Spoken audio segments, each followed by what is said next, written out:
Сәлеметсіңдер ме, оқушылар? Бүгінгі өтетін тақырыбымыз Төлен Әбдіков қонақтар әңгімесі. Оқу мақсаты әдеби шығарма сюжетінің құрамдас бөлшектерін талдау, шығармадағы эпизодтар мен бейнелерді салыстыру. Күтілетін нәтиже оқушылар Төлен Әбдіковтың қонақтар әңгімесі сюжетінің құрамдас бөлшектерін талдайды және шығармадағы эпизодтар мен бейнелерді салыстырады. Жазушы драматург қоғам қайраткері Төлен Әбдіков 1942 жылы қазіргі Қостанай облысы Жангелдин ауданында туған. Ең алғашқы әңгімелер жинағы Көкжиек деген атаумен жарық көрді. Одан кейінгі шығармалар жинағы Күзгі жапырақ, Ақиқат, Айтылмаған ақиқат деп аталады. Автордың прозалық шығармаларының тақырыбы екі топқа бөлініп қарастыруға болады. Бірі адам мінезінің құпия сырлары, өмірдің қайшылықтары, құбылыстары, қоғамдық мәселелер. Екіншісін тарихи тақырыпқа жазылған Әке, Оралу повестері және Өлер романы. Төлен Әбдіков Европалық алтын медалінің және Қазақстан Республикасы мемлекеттік сыйлығының иегері. Төлен Әбдіковтың қонақтар әңгімесінің мазмұнымен және шығарманың композициялық құрылымымен танысайық. Әңгіме курорттан қайтарда жолай соқпақ болған балаларын күткен Ерғабыл қарт пен бәйбішенің бір-біріне қағытты әңгімесімен басталады. Баласының келетініне қуанған Ерғабыл ақсақал ерте алагеуімде тұрып алады. Бәйбішесі не ұйықтап жатқаны, не ұйықтамаған белгісіз, дыбыс бермей, үндемейді. Ерғабыл ақсақал киініп, далаға шығып, ауылдың жанындағы төмпешікке келіп отырады. Осы кезде іштей ойланады. Шал өзінің келе жатқан баласы жайлы ойлайды. Содан өзінің бұл дүниеден өткеннен кейінгі, өлгеннен кейінгі өмірін ойлайды. Шіркін, менің өлгеннен кейінгі асымды балам ерекше берер, елдің бәрі мынандай ас бұрын-соңды болған жоқ деп айтар деп, өзі ішкі оймен өзінің өлгеннен кейінгі өмірін келген қонақтарды қарсы алып шығарып салады.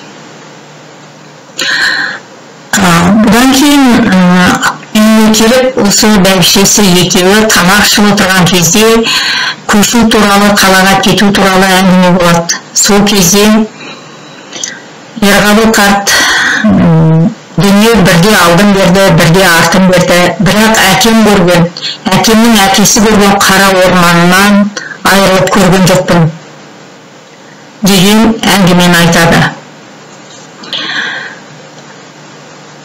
Осы бұдан кейін оқиға ол жаңағы Ерғабыл қарттың демалайын деп жатып қалуы, осы кезде машинаның гүрілінен шаңқай түсіп қойған оянуы. Балаларының келгенін, машинаның гүрілін естігенде Ерғабыл ақсақалдың қуанғаны сондай, орнынан тұра алмай тәлтіректеп қалады. Осы кезде жаңағы ауыл азаматы келіп, қапсағай денелі сары жігіт құшақтап, бұл кісіні балалардың алдынан алып шығады. Осы кезде немересі, баласы, келіні, немересі өз атасына жоламайды, зорға дегенде немересінің бауырына басып бетінен бір сүйеді, өйткені қаланың тағы баласы. Осы кезде ауылдың бүкіл адамдары осы Ерғабылдың жалғыз баласы Сапарбектен келгенін күткендей осы үйге жиналады. Ал Ерғабыл да бір малын сойып, осы ауыл адамдарына бір шәугім шай береді. Ет желініп отырған кезде әртүрлі әңгімелер айтылады. Осы кезде Сапарбек дүйім жұртты аузына қаратып, Лондонға, Будапештте, Мароккоға барғанда, Италияда барған сапарларын әңгімелейді. Ол жердегі мәдениет туралы адамдарын айтып, сол жақтың адамдарын айтып мақтанады. Ал енді осы әңгіме айтылып жатқан кезде Томан келіні босағада отыр, едегейсіз, көрпенің үстінде отыр, және киім киісі бәрі ауылдың адамдарына бір сөлекет, көзге құраш көрінеді. Әңгімені Сапарбек геология туралы арнаға бұрады. Геология ол деген бір керемет, бұнсыз ғылым алдыға баспайды, қоғам мұнсыз алдыға жүрмейді деген әңгімелерді айтады. Бірақ ауыл адамдары оны ешқайсында түсініп отырған жоқ. Бұл әңгімесі ауыл адамдар үшін қызықсыз болады.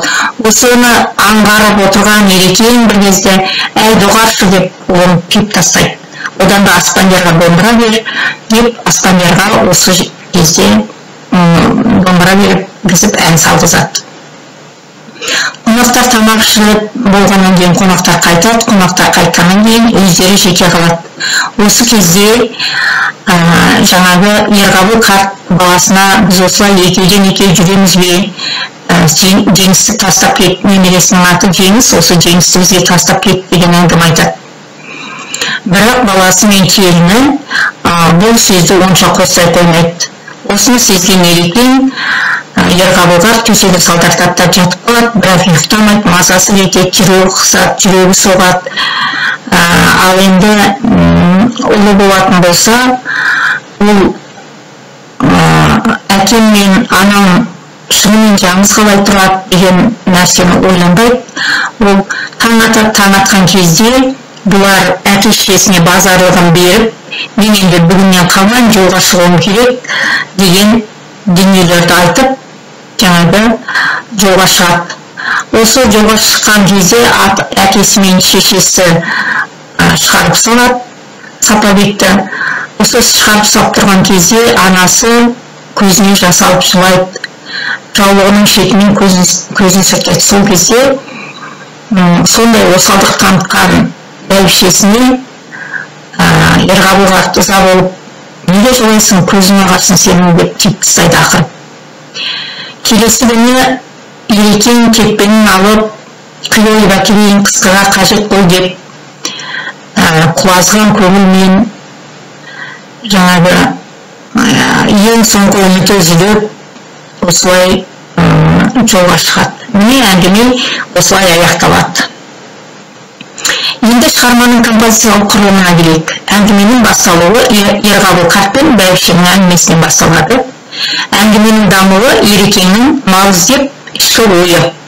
Үйінің қасындағы дөңгешікке барып жайғасқан ішкі ойымен арғай дамиды. Байланысуы қаладағы баласынан келуі, ауыл адамдары сол үйде қонақтар болуы Ерғабыл қарттың, шиеленісуі Сапабек пен әкесінің әңгімесінің жараспауы. Екеуінің әңгімесі жараспай, Ерғабыл қарттың ән сал деп айтуы. Міне осы ауыл әні шиеленісу кезі. Шарықтау шегі жаңағы мазасы кеткен қарт. Осы шарықтау шегі. Шешімі соңғы үміт үзілген, орындалмаған, құлазыған көңіл. Міне осы қонақтар әңгімесінің шығарманың композициялық құрылымы осындай болады. Енді сұрақтарға жауап берейік. Бірінші, Төлен Әбдіков туралы не білесіңдер? Қандай шығармаларын білесіңдер? Екінші, қонақтар әңгімесінің кейіпкері кімдер? Үшінші, әңгіме авторы қандай мәселені көтеріп отыр? Тапсырма. Әке мен бала бейнесіне Вен диаграммасын құрайық. Ерғабыл қартқа тән қасиет аралығы Ерғабыл қарттың өзінің, Сапабекке тән қасиет Сапабектің өзінің даралығы және екеуінің ұқсастығы. Ерғабыл қандай? Ерғабыл ауыл тұрғыны, қарт, оқымаған, бірақ оқымаса да ойы ұшқыр, түйгені көп, көкірегі ояу қарт, көп сөйлемейтін, қарапайым жан. Рухы мықты, ұлттық дәстүрге адал. Сапабек қала тұрғыны, жас, оқыған, өзімшіл, көп сөйлейтін, сөздің орнын біле бермейтін, қарқысыз жан. Өзінің балалық парызын орындай алмаған, сіңбеген бала. Ұқсастар қандай? Әкелі балалы туыстар, екеуі де ер адам, айтқаннан екеуі де қайтпайды бір беткей. Кері байланыстың тапсырмасы ене мен келін бейнесіне Вен диаграммасын құрыңдар. Ене және келіні толмаға екеуінің ұқсастығын жазасыңдар. Кері байланыстың тапсырмасын орындағаннан кейін күнделік кезекке және электрондық почтаға WhatsApp желісіне жібересіңдер. Кері байланыстың тапсырмасы ене мен келін бейнесіне қонақтар әңгімесіне